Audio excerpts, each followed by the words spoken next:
Arogya Yojana PMJY এই আঁচনিৰ অধীনত ৰেচন কাৰ্ডৰ নামত অন্তৰ্ভুক্ত হোৱা প্ৰতিগৰাকী ব্যক্তিক বছৰি ৫ লাখ টকালৈকে বিনামূলীয়া চিকিৎসা সেৱা প্ৰদান কৰা হয়।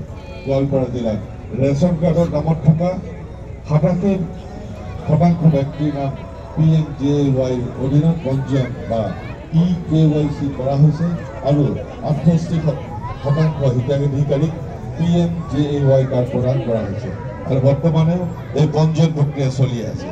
যিসকল হিতাধিকাৰীয়ে এতিয়া নিজৰ নাম PMJY কাৰ্ডৰ বাবে পঞ্জীয়ন কৰা নাই তেখেতসকলক নিকটৱৰ্তী স্বাস্থ্য কেন্দ্ৰ বা খণ্ড উন্নয়ন বিভাগৰ কাৰ্যালয়লৈ গৈ নিজৰ নাম পঞ্জীয়ন কৰিবলৈ অনুৰোধ জনোৱা হয়।